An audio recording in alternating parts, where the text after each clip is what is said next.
All right, Beck Mylonas, welcome back to Grimericans. It's been about 17 months, I think, maybe like over a year and a half for That's sure since you very were here. specific. Yeah, but approximately 17 and a half months. But no, it was at the very beginning of 2023. So thanks for joining us again. Amazing. Thanks for having me. A lot I has happened love. since then. I know that's what I was gonna say. Like, I don't remember you saying that you were. I mean, you might have, but I don't remember you saying you were like completing this book or in the middle of this book. But it must have. Did it come together fairly fast, or? It literally was like I received the guidance that I was going to write it, and within 6 months, the whole book had been written, published, released. Like it was like Wow. boom, out, out of me. Yeah, Who that who, baby wanted to come. who published it for you? It was self published, so I had some Okay. support, but it was I did everything. I did the whole thing in 6 months, so it was that in itself is like a fucking trip. Oh, Yeah. yeah, totally. Yeah. So and we are talking about the Diamond Light Oracle, right? Do you want to say the subtitle too? Yep, to reclaim your divinity. Wait, actually, I have it right here. Reclaim the divinity that lies dormant in your DNA and awaken the ancient wisdom within. Nice.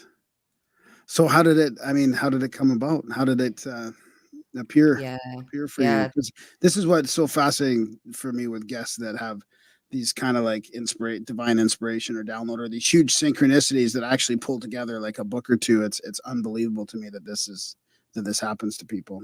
yeah. So, I mean, I've known since I came into this earth that there's a few books that I needed to write. And this specific, I'm going to call it a codex because it's not a book. Like the word codex is like there's something deeper than just words in a book. Like people read this and they have whole experiences. Like I've been receiving this from this is not just one person that's had this. It's like every person pretty much that's picked up this book has been like, I'm a paragraph into this thing and I'm shaking, I'm crying, Oh, shit is happening. Like it's in you know this, right? that's You well. told That's why you asked me about it, right? I yeah. guess. Yeah. So Yeah. it's intense. It's not just a book. I think I need to get that out of the way. So saying that, it was a co-creation for like my soul to co-create with something much higher than me to bring through ancient wisdom and knowledge that has been lost for quite some time. So in a way, like yes, the process was 6 months of the actual creation of the book. I received the directive in like November last year that I was going to write the book when I was in it was in Mexico before I head to Guatemala. And I was on this sacred kind of mission out there, working with sacred sites, working with a lot of Mayan coding and ancient wisdom and knowledge with the pyramids and that sort of thing. And it was like 6 months from when I received the directive to write the book that the book came out, but it was years. Like my entire journey up to that point kind of culminated in the book. And not only from this lifetime, like I'm talking lifetimes and lifetimes and lifetimes and lifetimes in the making to bring through some of the stuff that comes through in this book. So I think it's like been inside of me incubating for a really, really, really long time. And then it was like, okay, it's ready to kind of come together. And I think that's why it came out. Like the actual writing process was 2 months. It was 2 months of like fierce, like just something would take over me and I would not be able to get up to even use the toilet for like days on end because it would just be coming like that. So it's like, yeah, so the actual process was very quick once I started, but the turnaround time from when I was like, oh, I meant to write a book about all of this was only a couple of months. Wow. And in that time, like the resistance that I had to go through in order to even accept that was massive. Darren, Yeah. do you have any comments about that since you've written a couple books yourself and are Well, contemplating that's kind more? of, I find, that's kind of my approach too. You know, when it's ready to happen, it tends to happen fast. It tends Hmm. to, I mean, sometimes it feels almost faster than it should, but then you got to remember all the different things you got at your fingertips these days that traditionally they didn't have a while ago. You know, like the research side of things and things like that is just, you know, light speed ahead. But yeah, 6 months sounds about right. You know, 6 months to a year seems to be what it usually takes me. I mean, I Hmm. could probably spend 3 years and really tighten it up, but it just seems like almost like pointless in today's world. Of fucking, the world's moving too fast for that. Hmm. So what was the actual like? How did it actually come to you? Like, can you describe that moment a bit Yeah. when you knew that like okay, like I've been called to actually put this together now? Like, Yeah. So it was like years, like I say, of receiving information. I think I talked about some of the stuff that I've been Yeah, receiving on the yeah. last show. And it goes like way deeper. That was like just scratching the surface of kind of these codes that were coming in. And I remember I was getting ready to go on this massive pilgrimage in Guatemala to go to El Mirro, which is like one of the sacred sites out there in the middle of the jungle. And it'd been like a week of like straight receiving codes and just like in my bed going like fucking full on ayahuasca journey, really intense. And the message just came through so clearly. And it was like, okay, when you're in the jungle, you're going to write a book. And I was like, how the fuck am I going to write a book in the jungle? In my head, I was like, I don't know, like I'm hiking every day. I don't know how I'm going to do that. But what I kind of understood later was like, they were like, you're going to receive what is required for you to write this book in the jungle. And I absolutely did. And then so after that, I went to Mexico City for a little bit for a conference. I went back to Australia, kind of landed here. And it's like I had amnesia. It's like some shadow part of me that didn't want me to write this book because it's information that would have gotten me killed in many, many, many incarnations. And it's me fully like, this book is you've read it. It's pretty intense, outing myself as this fucking oracle with all this, like some shit that could throw me in the funny farm. It's pretty intense. So it's like I shut that from my awareness for like 2 months, and I was going through, I would say hell. Like it was hell for 2 months of just really deep stuff being excavated. And I was in resistance, and I was like going through probably one of the worst crises of faith I've ever had in my life, experiencing lots of attacks, like lots of things like that. And it got to this breaking point where I was like on my hands and knees, just like, God, like what, what the fuck? Like, what do you want me to do right now? Like, what am I meant to do? I don't know what I'm meant to do. And it was like, I had to surrender for a couple of days and just do nothing. And after doing that, it came in again. It was like, do you remember? We said like, there's this book, like that's what you're meant to be doing. And it was like, oh my God, I get it. Like I've completely just like had this huge internal shadow tantrum that's blocked me. And I think that's the journey of the book. And yeah, it's like this codex and you receive all this stuff, but primarily it's like that concept of grappling with our human shit, like our little self, as I like to call it, as we're being called to these higher sacred soul callings and missions and, like expansion, all these things. Our human has a lot of resistance to that because it's an edge. Like it's an edge for me to write a book claiming myself as an ancient oracle and claiming that I know stuff about the Mayans and, that's not in research and all these things. It's an edge for our human to do anything that is like outside the parameters of our normal reality. So I think the book is like, in my way, it's like, this is everything I went through to bring this forward so people can see themselves in that when they have resistance. And I think this book is speaking to people who are going to be like the black sheep, the ones that are left to field, the ones who are going to come out and say things and do things that are challenging the status quo, because our humans don't really want us to do that. Our humans want us to be safe, right? In whatever way possible. I'm sure you've understood, like at some point you've had that resistance to doing what like it's like I knew this book was my destiny. And I think part of the reason like I avoided it and subconsciously shut it down was because I knew how big it was. And it was like, there's no fucking going back. I release this, I can't hide anymore, So I'm wondering if you've had like an experience like that with Darren, Graham, one of you. Not really, no. No, I don't think so. I mean, Darren, I don't think Darren has either. Darren, have you? How dare you, sir? No. Except for getting sober. I mean, that was pretty big. Like that was like something I had to do. That was divine intervention, but it didn't feel quite like that.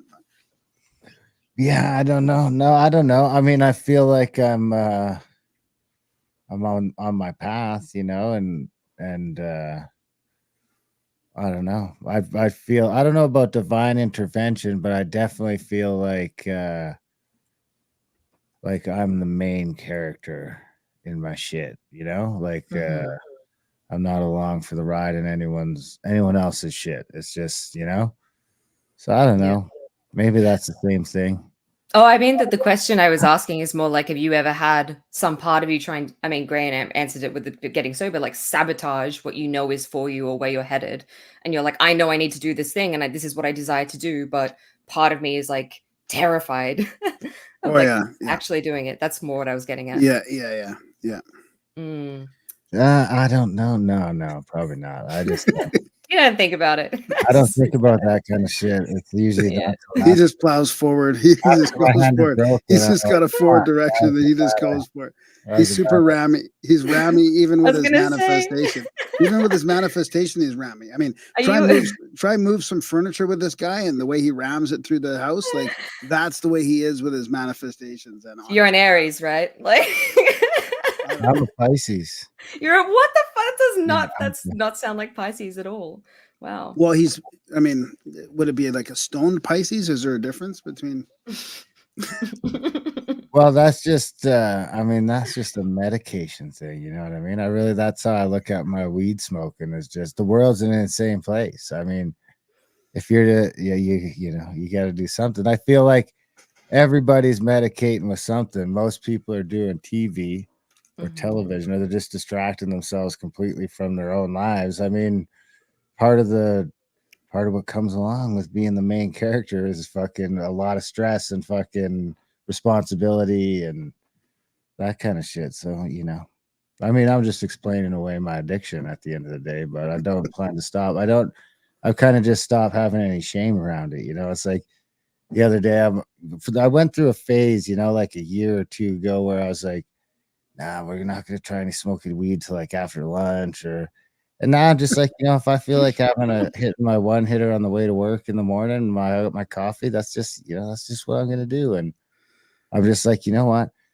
Everything is working out fucking great in my life. Why would I start to try and, you know, fuck with things that seem to be working? You know, I'm the hardest working person I know, and I seem to be fucking winning right now. So, you know, I just kind of got to the point where like I'm not gonna fucking beat myself up for it. It's like coffee and weed. I don't fuck around with anything else, but my coffee and my weed I take pretty seriously, and I'm decided I'm just gonna do it. Dude, the shame was what kept me in it. I mean, that's what kept, like, because I had massive shame around it, and that just kept me. You know, I just wanted to keep pushing that down, pushing that shame and the guilt down, and that just kept me in it for longer. So yeah, I totally get that.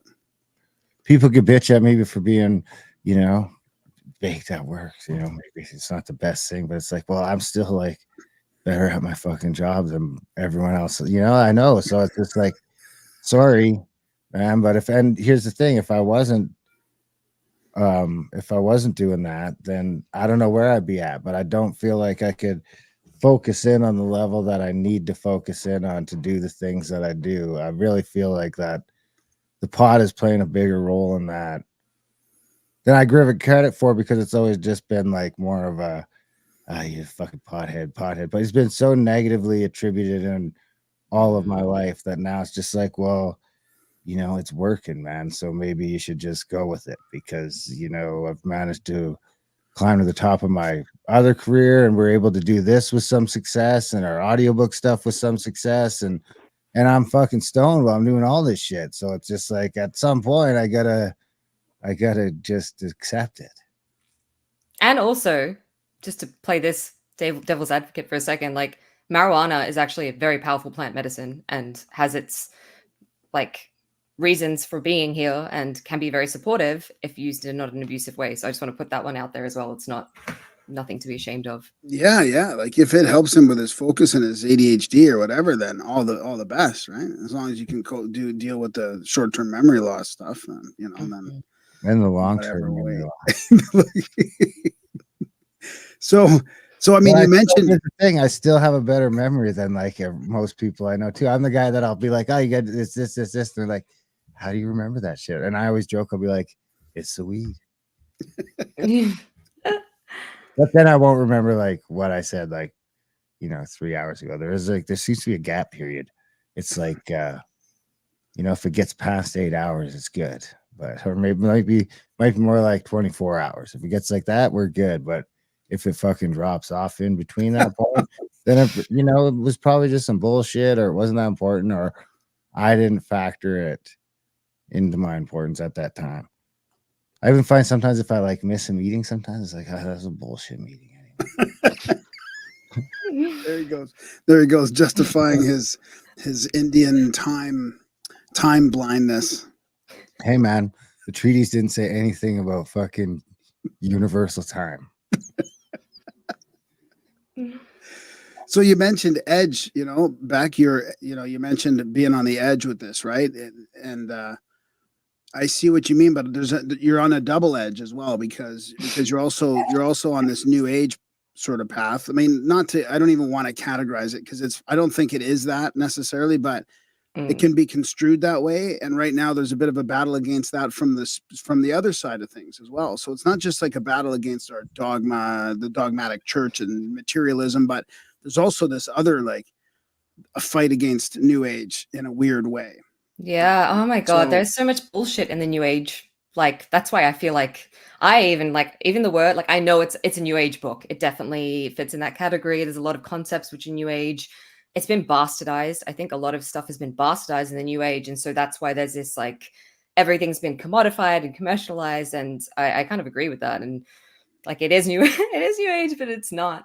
I think I am a rebel, right? I'm a rebel. I'm double fucking, you guys might not know what this means, but my moon and my rising are Aquarius, and I'm here to challenge the status quo. I'm here to shake things up. I'm here to say things that would have had me thrown in prison many lifetimes. So I'm not here to play it nice. I'm not here to agree with people. I'm not here to be agreed with. I was told extensively before releasing this book and prepared, like, by my soul team, people are going to fucking hate you for calling some shit out in this book, right? Like, and you said you read the end. I'm not going to get into it, but there's a prophecy in there. And I'm calling a lot of people out. I'm calling a lot of the spiritual community out in this book. People who aren't in the spiritual, I just call a lot of shit out. And that requires, like, an ability to stay in your own lane and know and trust, like, this is my truth. And this is a truth that I perceive, and people might not like that and they might not understand that. But there's a cat in the video. This is what I believe needs to be said. Like, I just feel like we're a society of people who, everyone's so sensitive. So everyone's so sensitive, and you can't say fucking anything without offending someone is the first thing. Everyone's walking on, like, what do they call them? Eggshells all the time, trying to not offend people. So we don't want to call the thing out. And secondly, especially in the spiritual world, there's so much bypassing that comes with the new age that I'm not okay with. Like, I'm not okay with us not taking action towards things that matter and putting systems in place and, like, actually dealing with and addressing with the humanity of things, which so many spiritual people, I think, bypass so much of the humanness of things and the pain and the suffering, and it shouldn't be here. And someone's like, Australian for sure. Yes, I'm Australian. Thank you for asking. Is that obvious? I'm really not about that. I'm about having a approach to life, which is wholeness. It's like unity consciousness, which is everything is relevant and necessary and has a place, including chaos, destruction, right? So that's an edge, because I think from certain perspectives, some of the things I speak about, people don't understand them because their perspective is limited. And it's a very, like, right or wrong, black or white, good or bad perspective of life. And I just don't have that perspective of life. And I've been made to, like, literally look demons in the fucking face and love them, internally and externally. Like, I'm talking about, like, attacks and stuff, to a point where I just see that it all has its place. And that's not an opinion that I think a lot of people have. And yeah, I'm curious, like, how you guys vibe with that, what I'm saying. Yeah, I totally appreciate that. And that's kind of what I was getting at, is that, yeah, you're sort of going at it pretty hardcore. And I like how you brought in the ancient oracle, because they were underrated in our history, in our view of history. Everybody talks about the Oracle of Delphi, but there was, I think, 11 really prominent ones that were being used all the time and visited. I mean, they were like ancient hospitals, and I think that's a real underrated part of our history that needs to be brought out. So I totally appreciate that part of it as well. And also the bypass and the end of your book, the vision. We'll talk about that at the end, because it resonated with me. How kind of a hope of how it should be, right? How it could be with us. So it is great to have somebody like doing your work and writing these types of books, but is also kind of in our camp as far as, like, not putting up with the bullshit with the I don't even know what words to use without labeling it, but, like, the New World Order kind of stuff or whatever. But the technocracy rising, that kind of stuff. Yeah, it's I think, like, we've become there was a time when in humanity we would value like people who could access different planes of existence and see things and feel things, and there was a value for that. And now it's like ego has gotten in the way, and I think people want to believe that they're the one with all the power, and you know, like our government's going to give us the answers, this person's going to give us whatever it is. And it's just like going to see an oracle is something very different, because that person is seeing the whole picture. They're seeing from a perspective which, like, to get to I think people need to understand an oracle is not a fucking psychic dime a dollar like person at a fair. Like, to become an oracle, there is a process you need to go through that you don't have an opinion. Like, you don't have an opinion. You have released every opinion that you have, every attachment, every judgment, every preference. So the messages that come through, it's like prophecy. They're pure, right? They're pure messages that are benefiting the whole, and they're not benefiting you. And that means being willing to like put your own self-preservation to the backside. And that's the difference. Like, that's why prophecy was respected back in the day, because these were people who their whole life was devoted to being as pure as they could to bring through something that was not just for themselves, right? And so like, I just want to make that distinction, because if you haven't read the book, like, you don't really, the word oracle gets thrown around a lot. That's what I see in oracle, is someone who is capable of seeing visions and relaying them with, like, people might not like this vision, but this is a potential that we need to address, and it helps us steer humanity into a course or a direction, right? And so I think that has lost its value in this time, because we become despiritualized, we become disconnected in many ways from subtle realms, from people who could read from these things. And in the same way, yes, that's all coming back, but there's also just this very like self-obsessed, self-focused like rhetoric of manifestation, which is like, I create everything I desire, and it's all about me and what I want to create. And it's like, actually, there's something higher that we all have to have a reverence and respect for, and that's a higher order of things, you know, like a divine plan, or like thinking about how my desires fit in with the larger collective, and like how I can benefit the world. I think, am I making sense in what I'm saying? I think I'm making sense. Yeah. So how do you like, because you talk about sort of the witch burnings a little bit in there, and some of your ancestral trauma from that kind of stuff, but you also talk about Christ consciousness in there.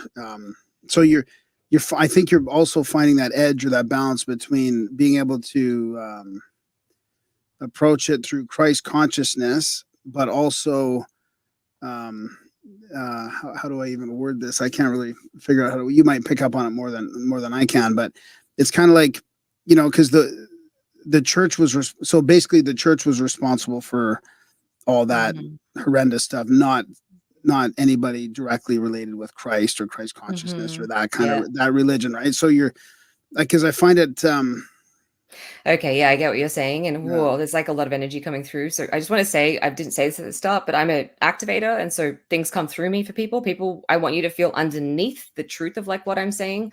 This book is devoted to bringing back information that was bastardized, lost, like when the church came through and completely railroaded like Jesus's teachings, right? Jesus was teaching things that were not just Jesus's teachings. Like, they go way back to ancient mystery schools.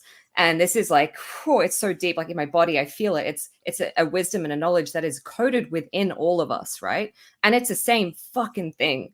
And unfortunately, it's been completely railroaded, and it's been, what's the word that I want? Infiltrated to something that it's not, right? So what people think Jesus' teachings are, they're missing the point. They're missing what he's really saying. And that is something that you cannot get from a book that is written by a man. That is something that you have to feel. It's something internal. And he is literally pointing at you saying, it's inside of you, right? Like, everything you're looking for is inside of you. The gates of heaven are inside of you. And it's this unification of the energies within you. And this is kind of, the whole book is around sacred inner union, coming to this place of complete wholeness within, where there is no right and wrong, there is no black and white, there is no good, because you're realizing everything is part of the same whole, and the same whole is within you, because you are part of a bigger whole, right? So you're like God and you're not God. You're a fractal of God.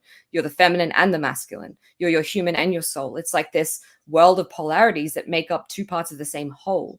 And that's what all of these religions and all of these spirituality, different strains of spirituality and mystery school teachings are pointing to, this power that we have within us, which is connected to everything all the time, right? And awakening that. And once you come into that state of wholeness, you come into that state of completion within, then there is nothing outside of you that can control you, that can enslave you, that can take you off course, because you recognize that there's nothing outside of you that can give you what you already have inside, right? So you become someone who cannot be controlled.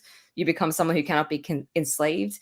You cannot be manipulated. You become completely sovereign because you realize like you're creating everything all the time in connection with this thing that's creating everything. And so your only job is to be in alignment with everything that is.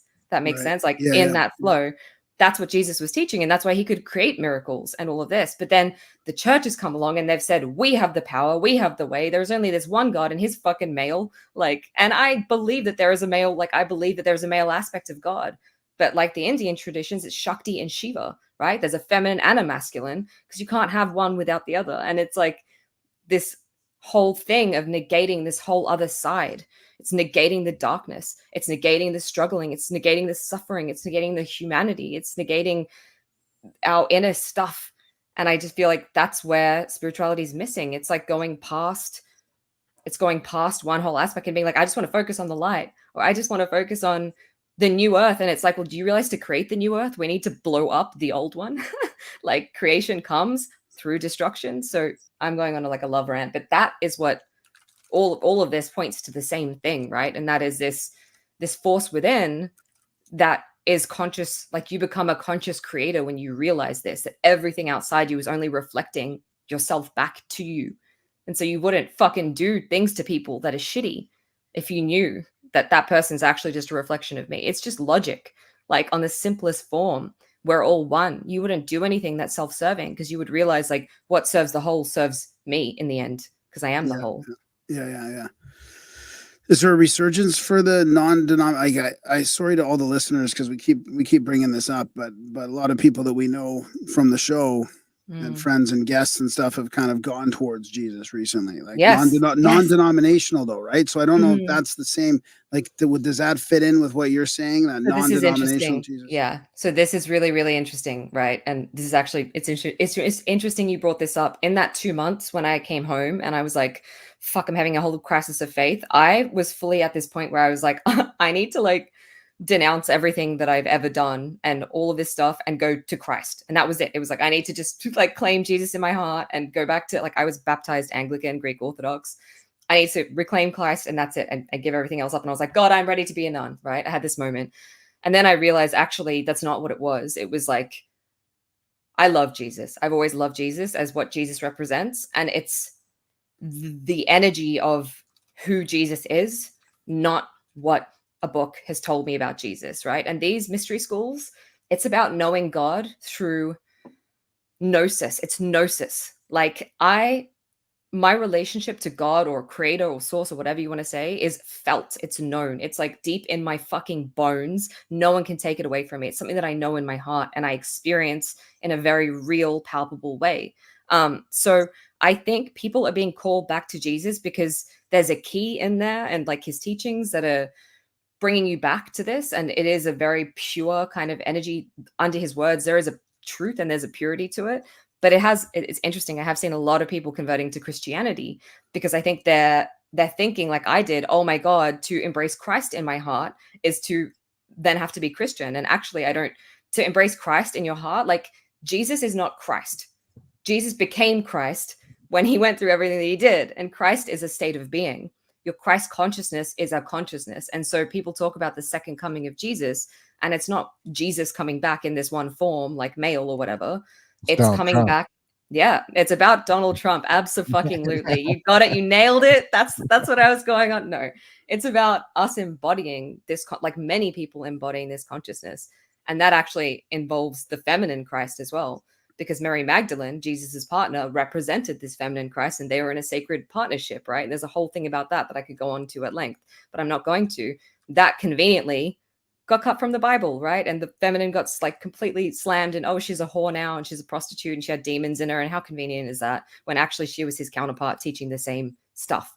So I think there's memories coming back in our DNA and like in our collective consciousness. There is memories of this coming back, of the truth of those mystery schools, the truth of what Jesus was actually teaching. And I feel like a lot of stuff is going to come out to show us how how hijacked it was, like with an agenda. Because if you read the agenda of the Bible and the church and all that, it's like fear, it's separation, it's guilt, it's shame.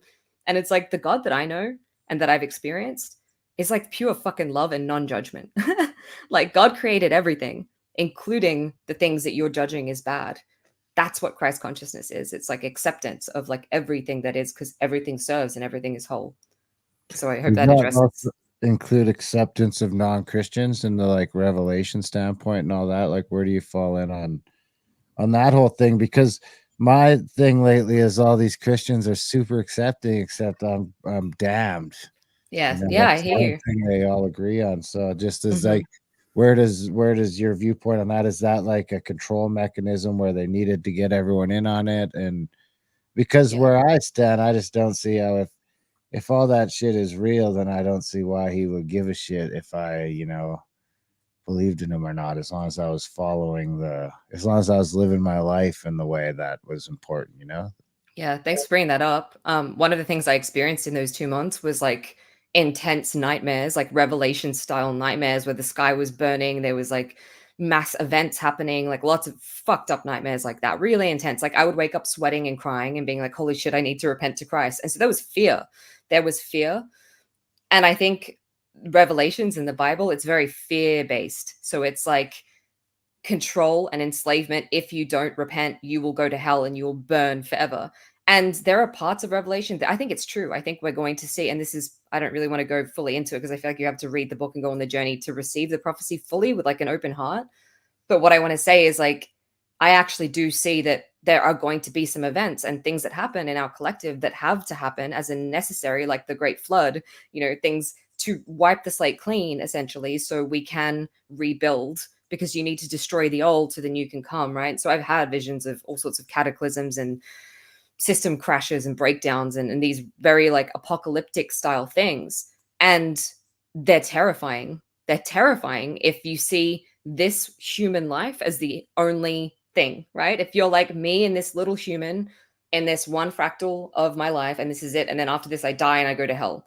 Like if you have that perspective, yeah, it's fucking terrifying and makes me want to repent to Jesus. But if you have a perspective that I do, because I've experienced it, of I'm just going to keep coming here over and over again and it never ends, and like everything's serving a higher purpose, and I know God is love and God is like always for the highest good and always evolving and everything is serving, even the shit, then that stuff doesn't feel so scary anymore. And then you realize it's not personal and I don't need to repent to anything, because it's not like what is happening is not personal. It's necessary for our collective. It's not because there's a God that's angry that is like, you all fucked up and now I'm going to smite you all. Like that's a God from the Old Testament. And that God is modeled after the Anunnaki. They were like that. They're very like arrogant and they have human qualities. These old beings that were here. So I actually don't see God like that, and I don't see God being a God, or you know, the creator who like literally brought you into this world and birthed you into being like, well, because you don't believe me, I'm gonna now send you into oblivion of reigning in fire for the rest of your lifetimes. I also don't believe in hell. I've experienced hell, but I believe it's like a, how do I explain It's this? like a resurrection. It's like you need to go through that death and resurrection to be initiated. I mean, that was part of your Absolutely. initiation, wasn't it? Yeah, I went to hell. And I've had, you know, Lucifer come to me and all sorts of shit like that, but it's like on some level of a dimensional scale, that stuff doesn't exist. You know, like you keep going higher and higher and higher, and it's just a projection from our collective consciousness. And so hell is not hell in the way that we think hell is. Hell is of your creation. This guy in the comments says, absolutely. That's like you're creating hell. And this is literally my experience when I went into hell. I'll explain this experience I had while I was writing this book. I was taken on this shamanic vision quest, and I visioned sober, so I don't need to take any sort of plant medicine. But the spirit of ayahuasca came to me, and I started having this journey. I was taken into the underworld, and I was taken through these 6 kind of gateways of the underworld. And or was it 5? No, it was 5. Sorry, 5 gateways of the underworld. And it was like, I don't even fucking remember. It was like so long ago. There was all these different gateways, and they were like, I'd go for one and then it'd be other. So it was like everything. I would experience everything. And then the next one was nothing. And then it was like the feminine, I don't remember what they were. They're in the book. But I just experienced heaven. And some part of me was like, oh, fuck. that means hell is next. Like, I've just experienced heaven. And so I was in heaven. Like, I should enjoy heaven. I've experienced heaven many times internally. And it's like, whoa, I should be here enjoying this experience. But because in my mind, I was like, oh my God, hell's next, hell's next, hell's next. I'm gonna have to go to hell. This is, like, I freaked myself out and I couldn't even enjoy heaven. And so then when I went to hell, it was like really not that bad. And it was like, actually, my fear of hell was bigger than hell itself. And there was nothing going on in hell except for the fear that I'd kept myself looped in, right? So it's a metaphor, I guess, for life. Like, we create hell with our fear, with our judgment, with our self. It's like self, there's this, I don't know if you guys ever watched Lucifer, that show Lucifer. They have, oh, it's great. It's really good. It's like he's a detective, but he's Satan. Anyway, long story short, they have this idea of hell, whereas like people go and they live out a hell loop, and their hell loop is basically something from their life that was unresolved, and they just live it out over and over and over again in this never-ending loop. And Lucifer's trying to tell them, like, you create this loop from your guilt or your shame or your your own thoughts of projecting into this loop. And to me, that's what my experience of hell was like. It's like I was at any time I could believe that I don't have to be here because I'm pure and forgive myself. And then I don't have to experience that because we create hell. God doesn't create hell for us. Like, no one puts us there and says, you have to suffer this. It's like we choose.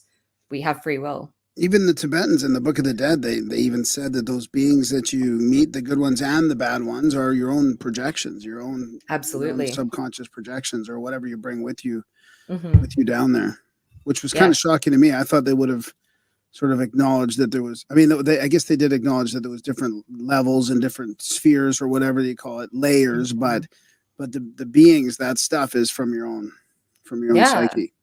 Yeah, and it's from the collective unconscious, right? Like, so we create these beings collectively, and they made of, like, for instance, Isis is a really good example of this, or Kalima. These beings, or these fractals of the creator, or different flavors, would have maybe existed in some form or shape, but they're just representing the synthesis of one type of energy. So like Kalima, for instance, who I work with a lot, she's the goddess of, like, she's called the destroyer, goddess of war, whatever. She's really intense. She's got all these arms. She's black. She's also fierce, love, and compassion. She's called the Dark Mother. Anyway, her energy represents a fractal of the one source, right? And so that energy doesn't have necessarily a face, but we assign a face to it so we understand it. And so that's what I think, that these fractals, or different beings or figures or whatever, they are just representing the synthesis of one type of energy embodied in a being.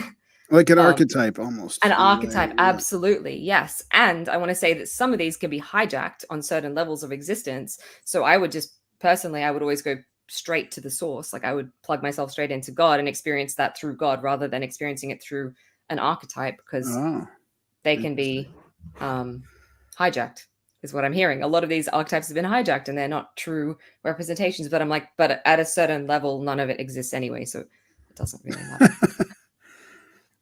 Darren, do you have anything to ask or add, or do you want me to keep going? You can keep going.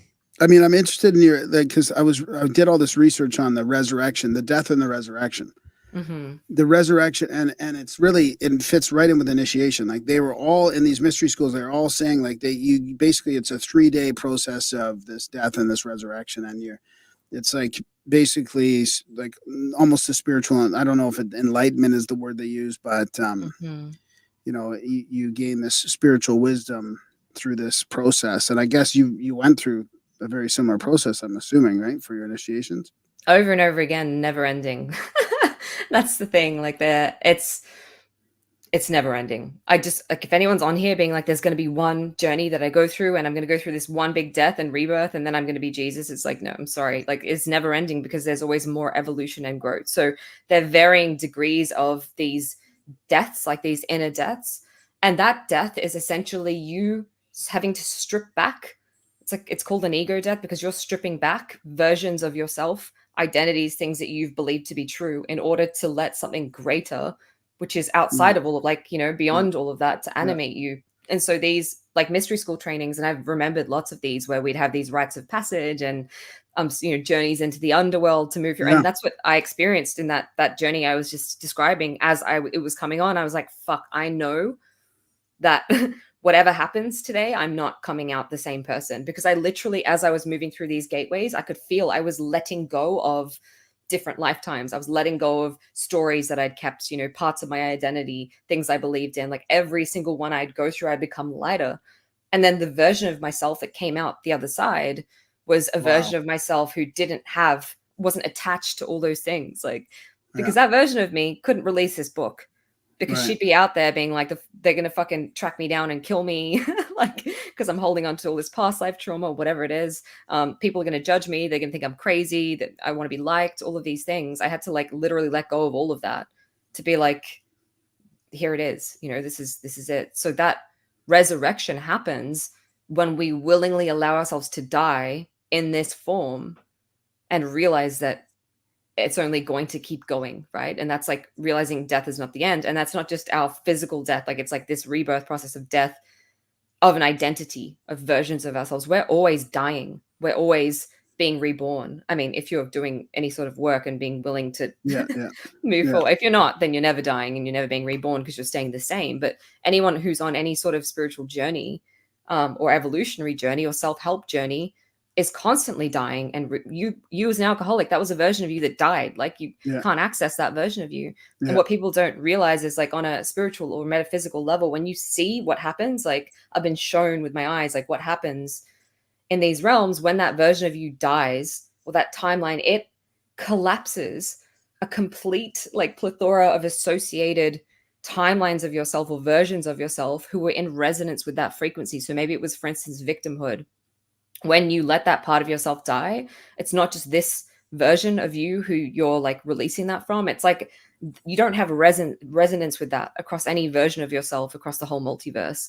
And so you're in a completely different dimensional sphere existing as a different being because you're not in resonance. I hope that makes sense in how but there is a thing that they say in the 12-step groups and stuff, but that guy that died, he's actually waiting in the parking lot doing push-ups for you, right? So well, they're still a part, and that's the thing, like you integrate them. You integrate this aspect of you. And by integrating it, you're changing it. Like it's like you bring it into you and you accept it with love and compassion. It's not just like you fucking die, I don't want to have you. It's like this death is like usually it's through compassionately looking at the things we don't want to look at that are so painful. And that's, you know, like, so for me, it was actually having to relive the grief and the pain of everything I went through every time I showed up here and got killed or whatever. Or, you know, I talk about a karmic relationship I was navigating. I had to actually just relive it all and hold it in non-judgment and compassion, which transmuted it into love. And so, yes, while it exists and it will always exist, it's been transformed. And that's what alchemy is. It's taking something and transforming it into a whole nother thing. And so it's like the phoenix. It's like transforming your pain into pleasure or transforming your suffering into empowerment, into grace, into whatever it is. And all ascended masters that we've ever seen, and Buddhas and Jesus and every story of every ascended master documented anywhere, went through this process of having to go through some sort of intense pain or suffering or challenge. You think Jesus was having a good fucking time going through everything he went through? I don't think so, right? To transcend that, to turn it into something else. So it's like we almost need that experience or that version of ourselves to be able to transform. Yeah, I agree. Totally. Did any of those experiences happen to be 3 days by any chance? Any of those resurrections or those ego deaths or any of those initiations? And it's just a real, like, if it comes quickly or not. I'm not. I can't remember. Yeah. I mean, the amount of references I found was astounding. Of the the 3 days there it's there for a reason. Wow. It's really interesting. Yeah. Interesting. Darren, you were going to ask something? Well, I was just gonna say I could think of some 3-day benders back in the day. But I don't think any of them were very profound. I might have been at the end of a 3-day bender. I decided to get sober. I mean, which is kind of neat in itself because I decided to get sober, and you know, within 6 months, I had a kid on the way, which almost forced my hand because I was kind of in and out. And then, you know, within the first year of my oldest being born, I was done with that lifestyle. You know, I was really turned away. And I think by the time my oldest was 5, I had even older than that. Cause I mean, I think I'm almost 10 years quit smoking. When's her birthday? Can't remember the year. Today. Oh, happy birthday. Yeah, today's her birthday. She's a teenager. Mm. So that's probably like 14 years ago, I guess, that I well, I guess not 14. It would have been like 13 and 6 months or something. So, but I didn't, I didn't go the route like Graham. I can't call myself sober because I smoke weed. I do drink from time to time. I just don't. I tend not to get drunk, and I don't do it very often. But I'm not like. I can't call myself sober in the same. You stay away from the life destroying drugs as well. Yeah, I stay away from the lifestyle. I'm not into the lifestyle. If I have, it's almost like a libations thing, because now when I do have drinks, it's because I'm, with a bunch of really cool people that that are all doing it, and it's more of celebration or reverence. There's a lot more reverence in it. There's a lot more of a celebration. There's a lot more, it just seems a lot different than it did when we were just getting shit faced back in the day. You know what I mean? Even though I could end up shit faced. I mean, when we were in Utah there last summer, I ended up shit faced. I mean, I was like, it was like fucking Brandon Powell. Because I've known Brandon Powell for fucking years, and he don't drink. And then I look over and he's like, get over here, we're doing a shot of tequila. And I was just like, well, how do I say no to this? And then, one thing led to another, and the next day I was just fucking wrecked. I missed the Zion hike. I was too hungover to do the Zion hike. So let's I want to talk about your meditations a little bit. I want to talk about some masculine, feminine stuff, and then of course that future vision that you have as well. So how did you incorporate these what do you call them? They're soul codec activations, initiations. They are really initiations too. Yeah. Mm-hmm. Yeah. So they're sacred. They are sacred initiations. I've recorded them all. So they're like audios. So the idea is like they're a deeper activation of. So the book is like you receive the codex regardless of whether you do the initiations or not, but they're a deepening of whatever we've just journeyed and I've explained. So it's like we go through the content, I explain some stuff, I explain some story, there's some stories, some anecdote, whatever. And then the initiation deepens they're like soul retrievals, they are repatterning, DNA activations, that sort of thing, that deepens your experience of the content, basically. So they are like far beyond the mind. Like you can't read that and then expect to understand what's happening. It's soul work. It's like shamanic soul work. It's galactic soul work. It's working on different dimensions and that sort of thing.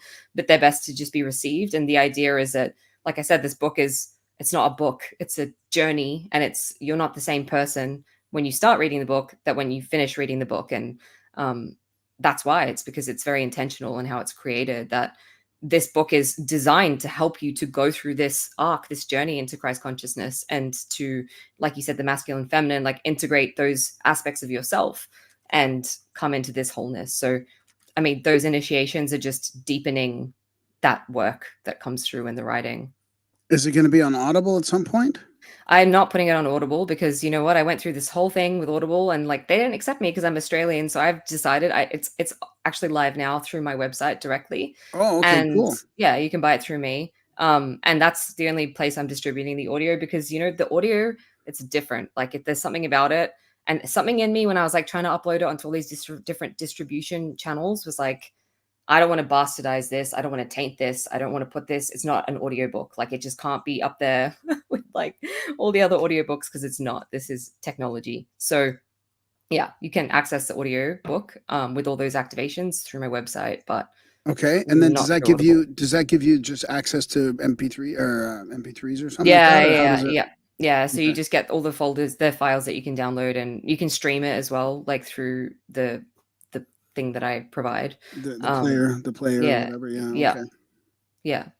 Okay, but good, you know what, as well, like my book is selling through Amazon, and it was like a necessity for me to have someone to print it and for distribution. But I am really not into big corporations like that. I'm not into putting all this blood, sweat, and tears into something, and then they're taking like 70% of the cut, and it just doesn't feel good for me. So it's like not about money, but for me, it's like this is a pure codex, and it's like important, and I don't. Yeah. It's important for me to protect it, I think, is what I want to say, like protect its distribution, particularly the audiobook. So that's why I've done it the way that I have. Yeah. What I about, totally get it.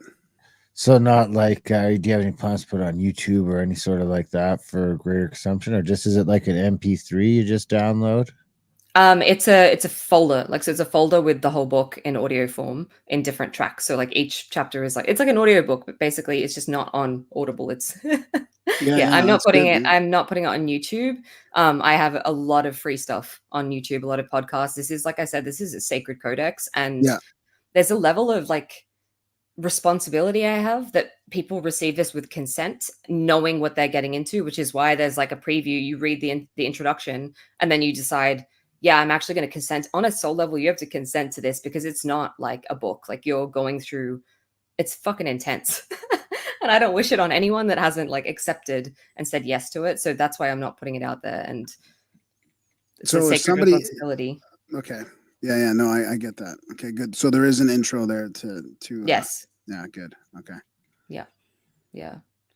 Yeah, but there's like I've got like the first activation you can download for free to like try it and see how you feel, and if you really don't resonate with it, like there's a lot of people who are not going to resonate with this. They won't feel anything. They'll be like, this is just a piece of paper. Like, I don't feel it, and that's okay. I'm not for everyone, and this book is not for everyone. And what I've seen for the people that have found it, it's like the way they've found it is crazy. Their experiences are crazy. It's a very specific type of person who'll be called to it. And like, if you're listening to this and you're feeling called to me or it's because it's meant to find you. Like, it's like not even about me. It's a codex that has been born through me to support people. And about that is like, what I want to say is like, it's not like the same team or like bunch of ancestors or interdimensional beings that were supporting me to go through the process. They're contracted to support whoever reads this book, so that you're like, it's like a whole journey and you're being held throughout the whole process. Nice. Because it's yeah. So when I think in the book, in the masculine chapter, you're talking about kind of like shedding some of your feminism self, maybe, I guess, to sort of open up to more of a healthy masculine side of things. Can you touch on that at all? I feel like that's an important part of, like, it's also that's also riding the edge right now of kind of like there's a lot of culture war stuff going on about toxic masculinity and about feminism and Yeah. So out of context of some of what I've written in the book, it might not hit so deep, but I think it's really important to be a voice that stands out from the voices who just say, there's a lot out there, feminist stuff that is basically just bashing men now. It's like, we're going to reduce, like, women have been reduced. And I've talked about how women have been reduced even by religion, like for centuries, and women are pissed off. And so now what's happening is men are being negated and reduced by women. And I don't want to negate like the abuse. I don't want to negate the toxic masculinity, all the things that are present that are coming up to the surface and we're seeing them, right? Like the real stuff. Yeah, it exists. I'm not negating that. It exists. However, there is a point where it becomes us or them. It becomes like feminine versus masculine. It's a plot. It's a fucking tactical thing to keep us pitted against each other, men and women, our own internal masculine and feminine, so we don't come together into unity. And it's just creating people who are pissed off. So I actually feel like there are some agendas underneath some of these movements to pit men and women against each other. And I believe that is not moving towards unity and wholeness. And that is not moving towards a better world. Like, if we're just now going to be pissed off at men and beat on them and rat on them, and every man is a rapist and a piece of shit, and like, I deserve to be in the workforce doing this and that, and I'm a strong, empowered woman and I don't need men. That's the other thing. Like, a lot of spiritual women are like, the men are so beneath me, I don't need a man. And it's like, well, actually, sweetheart, like, we all need support from someone. So I think you can go too far the other way, and that's not the divine feminine. Like, if you're out there beating on men and insulting men and trying to drag men down and do to men what men did to you, then you're not actually embodying divine feminine energy, because divine feminine understands. And this is like Jesus's teachings were really like, it's a partnership model. It's masculine and the feminine working together, like externally. So I'm talking about like humans with like men and women, or like whatever gender you want to say, coming together, but it's also our own internal masculine and feminine. It's not the man leading or the woman leading. Like, it's like, just because now women have a right to lead and step forward doesn't mean that like the way forward is feminine and it's just the feminine.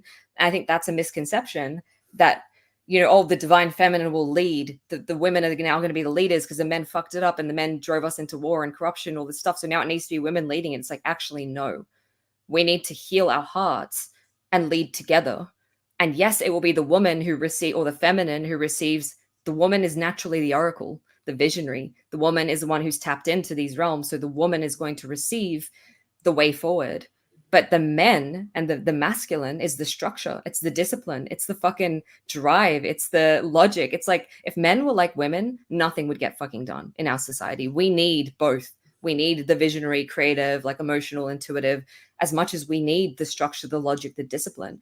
And so for women, the job is like, look at where you're holding judgment against men, where you think every man's a piece of shit. They're not going to show up for you. They are, you know, only here to rape and abuse and hurt you. And for me, it was like, I was so angry at men. Like, I fucking hated men. Like, there was rage inside me. And I hated men for so long. And I thought that that was me being independent and empowered and fierce as a woman. Actually, I've realized as I grew up and I heal my heart, I love men. I adore men. Like, I fucking love men and the value they can bring to my life. But I had to address all those places within where I was holding on to this idea of wounded or distorted masculine energy, thinking that's what men are. And that is not what men are. Like, there are so many beautiful examples out there of men who are just so in their heart, and they are strong and they are kind and they're compassionate and they're not pushovers, and they're going to call you out on your shit, and they're going to, you know, get stuff done, and they're not going to whatever. But they are not all like this idea that you have of men. And I think that in trying to like be right or prove a point as women or get our place back, what we've done is we've teared men down. And a lot of good men are now terrified to speak up or to embody traits of masculinity, like dominance or like leadership or like aggression. Aggression can be a positive thing, right? Like, if someone is coming into your house trying to rob you, sometimes you need, I would rather have a man who's going to be aggressive than a man who's going to sit back and be like, oh, you got this, sweetheart. Like, take what you want. Yeah, literally. Right. So like, that's the warrior. Right. And so actually I talk a lot about warrior coding, and that's the whole masculine frame, is this warrior coding coming back online, that we need. That we need the masculine who is capable of standing up and doing what is required to protect what is sacred, to protect the children, to build a new earth, to do all these things, right? But that's not going to happen if we're not letting men stand up and grow and evolve, because we're just projecting this idea of all men are just pieces of shit onto them. As women, that's problematic. So yeah, so many women are like hard and shut off and calloused and completely disconnected from their feminine essence, and they don't trust. And it's like, we all need to heal those wounds. And even though it's painful and it sucks to realize that that's not all men, and that guy that you're projecting the idea of like what the masculine is, like, that's not who the true masculine is and what masculinity actually represents. That's a distortion. That's my rant. Yeah, I like it. Well, I think it's shifting. I think there's a big shift happening where that sort of feminism has I think it's reached its end, the fourth Thank wave God. or whatever wave it's on, and it seems to be shifting back a little bit to healthy masculinity. But I want to touch on the vision at the end, because that did really, like, it was like, oh, it kind of gave me hope that like this is what the world could look like, you know? Yeah. Can you talk about that?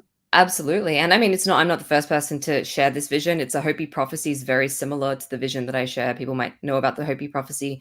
The Hopey Prophecy talks about a borderless tribe of rainbow warriors who live together, and they live with the land, in communion with the land, and in communion with each other, and they're all living from the heart. I extend on this by saying I believe that we are, if we choose it and if we work towards it, and that means that we actually have to take action to build and create this, we're moving into a more tribal way of being, which is more close. Like, we have more community. We're living much more simple lives where we are in harmony and connection with the land. Instead of trying to fuck her and pillage her and like take from her, we're actually living in communion with the land. I see mystery schools and temples coming back, like, in a big way. I see us working with the earth, working with the grid lines of the earth, working with sacred technologies. I see that we're moving away from we're moving into a way of being where everyone gets to like we all have a purpose or a gift or something to bring into this world that we're meant to do. And actually our job is to do that. It's to bring our piece of the puzzle together. So I see a world where everyone gets to bring their unique gift and genius and is celebrated for their unique perspective or whatever that is, habit, hobby, trait, skill. That's not to say that we're not going to have to do some things that we don't want to do. Like someone's going to have to do the vegetables and tend to the garden and do the chores, but it's a quality where we're all kind of contributing, knowing that like what benefits one benefits all. So we're all living from this place of unity where we are working for a greater common good, a collective common good. I see us being able to communicate telepathically. That's already happening. I'm sure everyone on here has had some experience where they're thinking about someone and the phone, like it's that person. I'm having like whole new levels of that where my friend is sitting next to me and she's like telling me exactly what I'm thinking, because like that's where it's like possible, right? Like it's possible and I'm seeing it. So where we're going to have to, or we're going to be able to communicate non-verbally, I'm seeing that there's going to be a potential for like physical, non-physical and physical bilocation. So that's a potential in the future. All sorts of things that seem really science fiction, I see that being a potential. I see us having a deeper connection to, galactic races, other places on Earth, and our place within the larger whole, our universe, and then beyond that, the multiverse. So that's some of the things I see. I see us moving away from money as a currency, and into more of like an exchange based. So like people bartering again, contributing. And then I think it's just when you remove greed and self-service from it, then money doesn't need to be like, it's not necessary because everyone's just like taken care of, right? Like there's infinite resources. So it's kind of a little bit like left, or in my country it's left. I don't know if in America that would be left leaning, more towards like communism. Yeah. Yeah. Yeah, but it seems more of a freedom. It's more freedom based. I feel like Yes. it's more freedom and connected. The ancient, the Indians had the potlatch stuff, right? Like there was a completely different culture around money and gifts and all that. Like they would be giving each other stuff. What? I said 100%, but they didn't have like Zoom and like fucking jet boats and like airplanes to travel and go check out the pyramids in Egypt. And like, I get all that stuff, but do we still get all that stuff if we take the money out of the thing? Because you can't take away the fact at the end of the day that all of these like achievements, most of them at least, were made in the context of, even if it's not just money based, it was in the context of like personal achievement. So it's like there's this like ingrained competitive hierarchy. I don't know why I said competitive like a douchebag there, but that what happens if we get rid of that shit? Does it because you could argue that we just sit around and eat fruit and don't really get anywhere. There's like, I don't really want to say anymore. I'm gonna stop. No, I understand what you're purpose. saying. Everybody would have their purpose. I mean, that's what people just need. Their Would they purpose, though? Because everyone doesn't have a purpose now. So if that's the problem. But in the tribe, that's what one of the things I've learned on the show is that in the tribe, everybody had their thing to do for the tribe and their purpose. No matter what kind of skill set, no matter what kind of intelligence you had, you would fit into some role like an upper limit. You're saying there's no expansion, right? You're saying like, the expansion is a different problem. But to Graham's point, the tribe always had an upper limit. I can't tell you what the number is off the top of my head, but it's like, I don't even think it's 1,000. Yeah. It's like once you get into these super societies we've gotten into now, the tribe just seems to like getting over on itself. I see it like there's many tribes and like you're moving between tribes. So it's more nomadic. Like that's what I see, right? I see it actually being like, I'm connected to this tribe and that's my main tribe, but there's also another tribe and like you're moving between tribes and different communities and that sort of thing. I also want to say like a lot of the things that we have in this current paradigm, they either won't matter. Like for me, I don't think the internet would be relevant or matter if you're capable of telepathically communicating with someone or you're capable of tapping into the Akash and downloading all the information you need. The internet doesn't seem so important. And there will be certain things that will be used like or created in a way that's not harmful or doesn't rely on money. So I think stuff like travel, well, I touched on by location, but maybe we're not quite ready for that. But there will be other ways to travel, I think, that is not reliant on money. But even it's like, energy, like, you know, abundant 0 point energy. well, this is or what I these- talk about, yeah, like in the yeah, book. Like we're already, like I'm already finding ways to bring that back. You know, that limitless resource of energy. yeah. Mm. So I Fascinating. think it's a like it's the other thing is people need to realize this is not going to be like within our lifetimes. Probably this is a gradual fading out of what was as we reconfigure to this new way of being or old way of being, ancient way of being, really, and relearn who we are. It's like for me personally, so many of the things I used to be attached to or thought that mattered or I needed to have, like gadgets and things and whatever, they've been stripped back when I've realized like the truth of who I am doesn't give a fuck about any of that stuff. Like just doesn't care, and it's not necessary for me to feel good.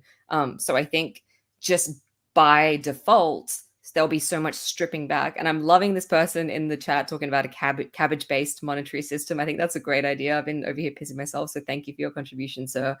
Yeah, maybe we should all exchange cabbages. That sounds like a great idea.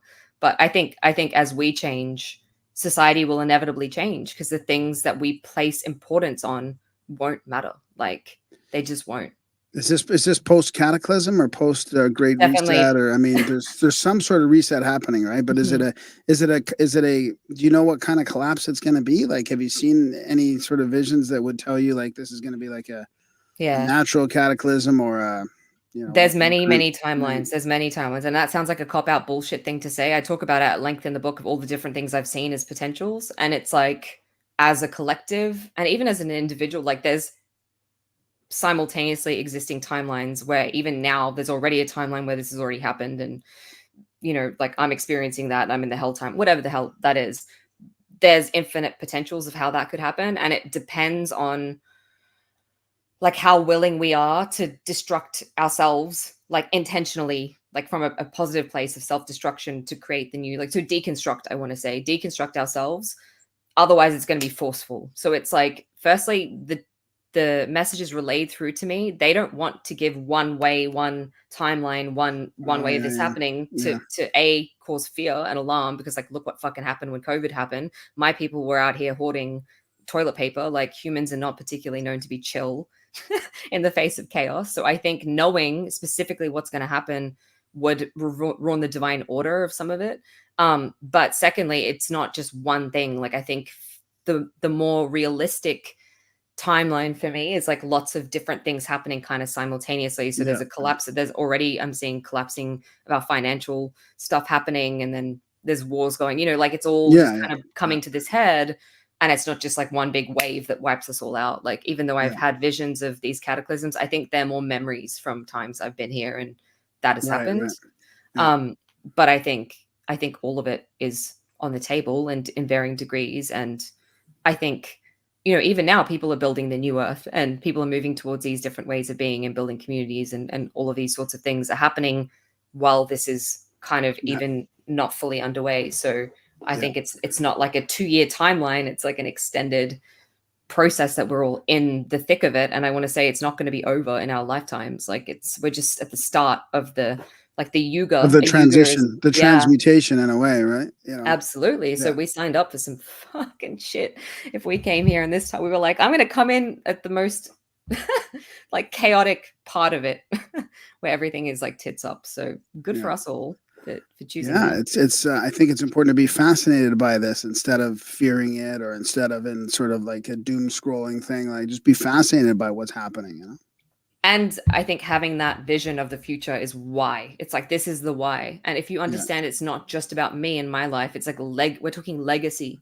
We're talking about our ancestors, our children's children's children, like what we're leaving for the earth as a legacy, as guardians of this place which we came to. That's like so not little self me in this lifetime and my discomfort. Like we're talking about shit that we might not even see. It reminds me of, like, you know, in the Bible, that Moses in the Bible, and Moses made to go through all of that stuff and take his people to the promised land, and he himself didn't get there in his lifetime. It's kind of like that. It's like we're here for the long game. So that's I agree with you. That's what I've been saying recently. Strapping in for the long ride, really. Yeah. Yeah. That's not so bad. It'll be fine.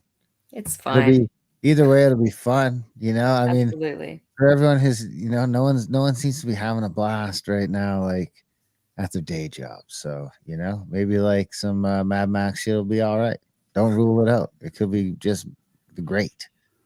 Exactly. We could Love that use some more. perspective. I mean, I like the idea of this giant hippie commune, but I still think that we're missing some like midnight raids and stuff like that. Like the Indians all kind of got along, but we were also doing like raids and snatching out women and like not really killing each other en masse, but we were definitely fucking with each other a little bit. So you need a little bit of that too. I think you need a little tomfoolery on that.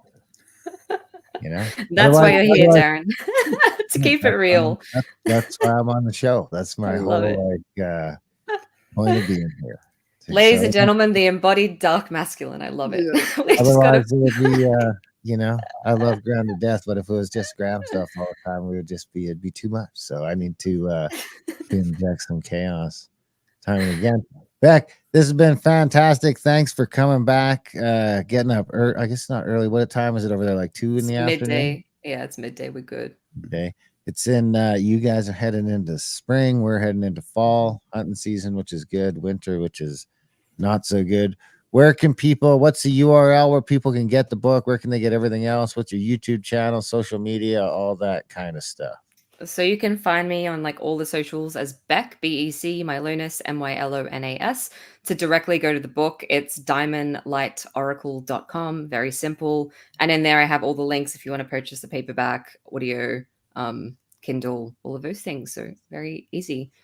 You just give me a Google. I've got my own podcast as well. I talk about lots of this stuff, but if you just type in Beck Mylonas, you'll find it. You guys are awesome. On that podcast. Yeah. Yeah. Do you have any plans for conferences or travel or anything coming up? Or yes, I'm about to embark on a whole nother version. Journey. Yeah, they were like, that one's done. Now let's go do a whole other one. So I'm gonna go on a big mission. So I'm headed to Bali next month, and then Spain to meet up with a couple of my friends, and then I just get told the place like before I go to the place. But I have a feeling I'm headed back to Mexico, maybe South America. But it's very like they tell me within a week of where I need to be somewhere. Wow. Oh my God.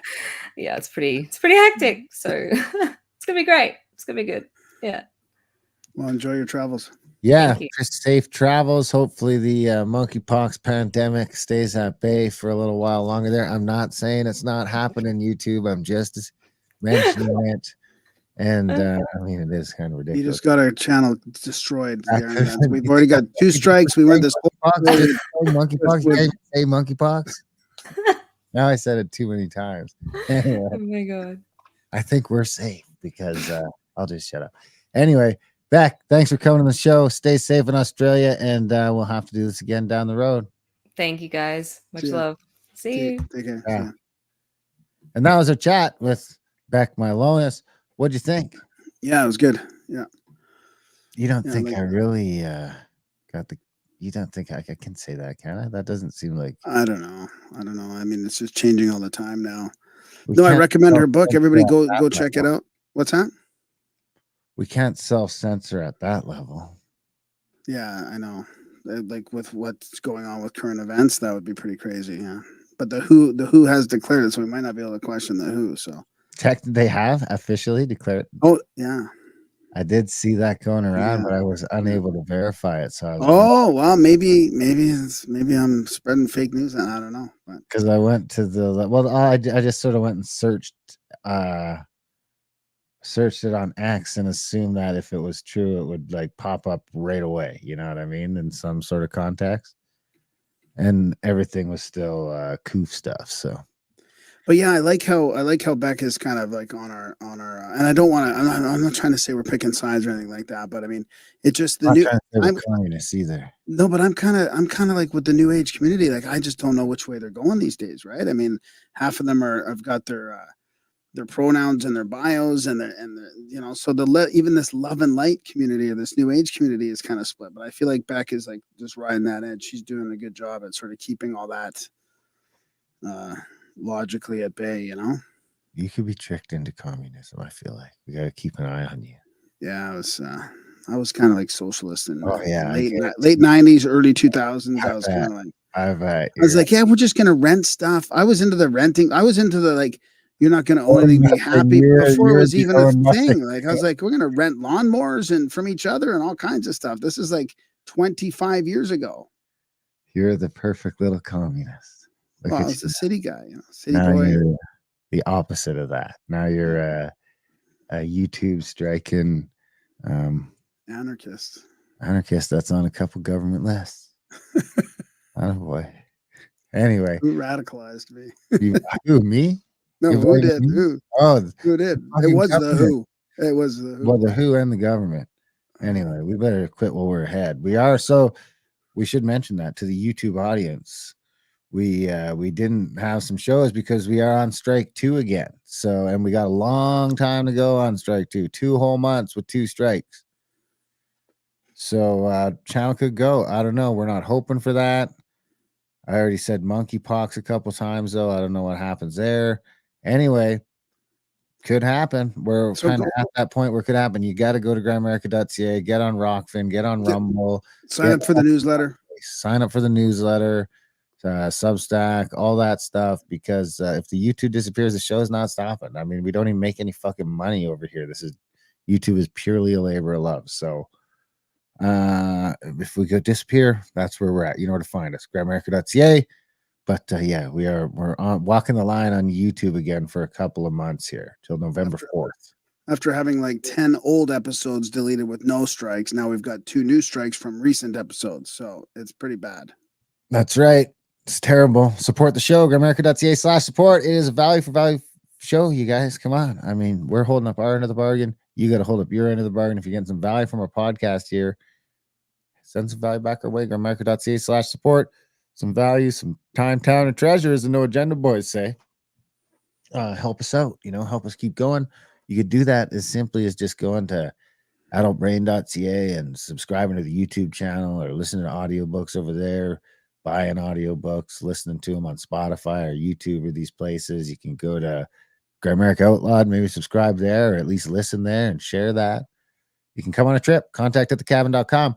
There's only like a couple of spots left for this trip with Randall Carlson, and somebody's messaging about a few right now from Australia during this show. So we are sellout imminent on this Randall Carlson trip. If you guys want to come on this this Pacific Northwest tour with us before we take a couple years hiatus and go do some other trips, you got to get on it like now. Contact@thecabin.com. We also have a great trip coming up in November. That's going to be a blast. You can find all that. Contact@thecabin.com. Spam Gram Grives. Guys and gals, Grimerica.com. Send us in some jingle or some show note stuff, some show content stuff. I mean, not note stuff like synchros, trip reports. We haven't got any of those in a long time. Maybe some sightings, some abductions, whatever you got. I'll leave it at that. Well, now we love you guys. Thanks for listening, and we will see you next week.